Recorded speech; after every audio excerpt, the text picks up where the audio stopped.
quickly talk about chapter 10 of the House of Mrth, book 2, where, wow, okay, she had fallen down one step, and then she fell down another step into Mrs. Hatch's territory, where Mrs. Hatch was trying to ambush a wealthy young scion. She left before that actually was attempted by a lawyer, Mr. Stancy.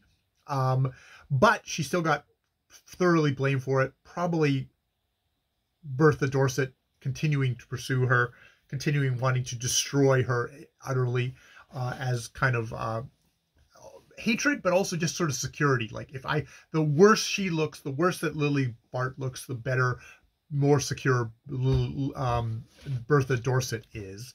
So we were there. But now she is in the working class. She is a apprentice. She's really taken the step into the working class, which is like the divide, I think. Even when you're just kind of a parasite with the rich, you're at least still with the rich. Now she is living in a boarding house.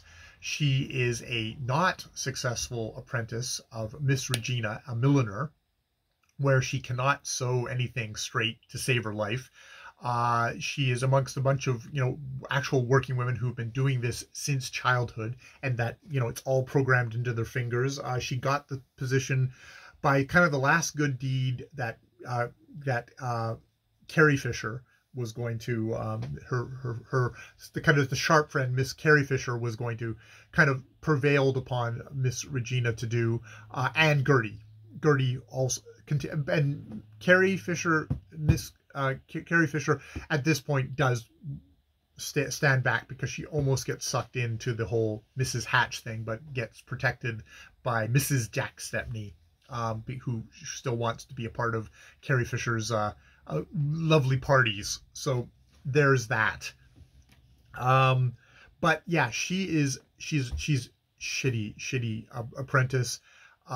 And she bumps into Rosedale, who is surprised to see her, is still kind of stunned by her beauty. It's funny. It's like she's got this kind of like weirdly kind of sickly beauty now, which is still incredibly attractive. There's him describing her at some point, and it's like they go and have tea at a store, and he looks at her, and it's, I mean, she's still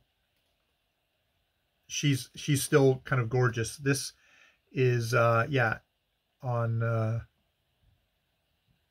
gonna get the page number. I can't get a page number. But it's in chapter 10.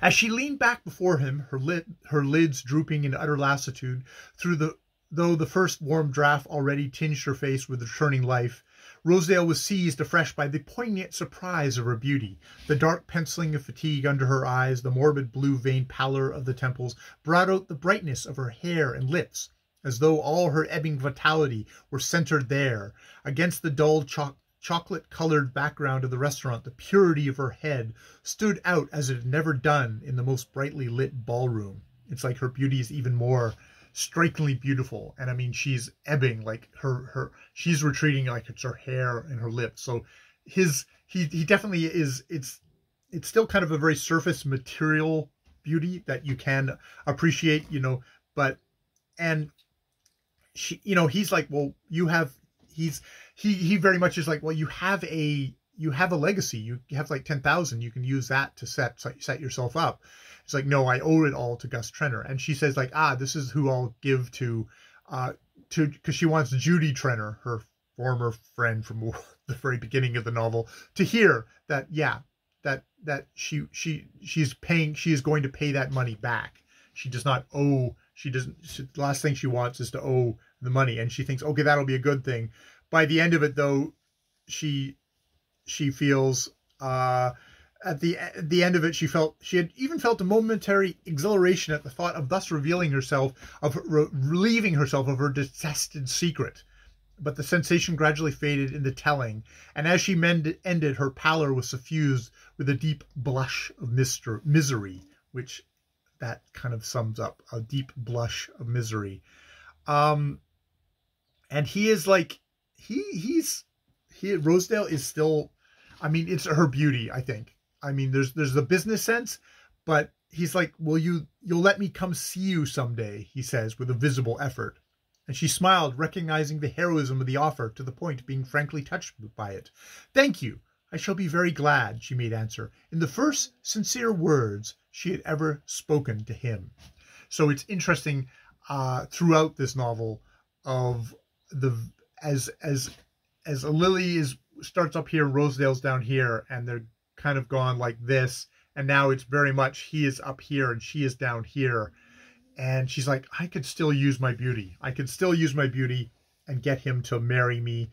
And there's those letters, because she knows that, yeah, you know, she's like thinking of Rosedale. She's quite sure that he would come to see her again, and almost sure that, if he did, she could bring him to the point of offering to marry her on the terms she had previously rejected. Would she still reject them if they were offered? More and more, with every fresh mischance befalling her, did the pursuing fury seem to take the shape of Bertha Dorset, and close at hand, safely locked among her papers, lay the means of ending their pursuit. So those letters. And the temptation which her scorn of Rosedale had once enabled her to reject now insistently returned upon her, and how much strength was left to oppose it. So she's really still she's still resisting the whole thing of like, I could get Rosedale to lend me money. I could marry Rosedale, but there's a pride thing, a disdain, I think still underlying anti-Semitism that is preventing her from doing this, and also from having revenge on Bertha Dorset, or, you know, just slapping Bertha Dorset down so she's no longer a danger to her, and she's quite vulnerable to Bertha Dorset like that. She refuses to do that is still, it's interesting. It's interesting. It's like it's the one good thing about herself that she kind of holds on to, but if she lets go of that, there won't be anything good left, and then I guess it would just all be material. And throughout this, Miss Hatch has given her a prescription for a handy little vial that brings sleep, and it's something that it's a really good I think description of my idea of kind of addiction that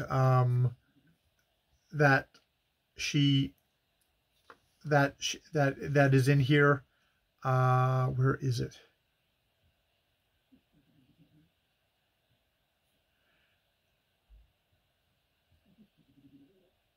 There is a thing here of, I can't find it, but there's a good description in here of how basically, wait a minute. Yes.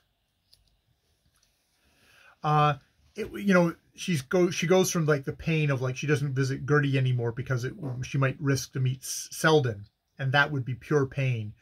And yeah, it would be pain enough to think of him when she considered him in the distinctness of her waking thoughts, or felt the obsession of his presence through the blur of her tormented nights. That was one of the reasons why she had turned again to Mrs. Hatch's prescription. In the uneasy snatches of her natural dreams, he came to her sometimes in the old guise of fellowship and tenderness, and she would rise from the sweet delusion mocked and emptied of her courage. But in sleep, which the phial procured, she sank far below such half-waking visitations, sank into depths of dreamless annihilation, from which she woke each morning with an obliterated past. Gradually, to be sure, the stresses of the old thoughts would return, but at least they did not importune her waking hours. The drug gave her a momentary illusion of complete renewal, from which she drew strength to take up her daily work. Yeah, so there's that. That is, you know, one of the reasons why she gets into, so she's fallen, she's probably going to be, is like addicted to drugs.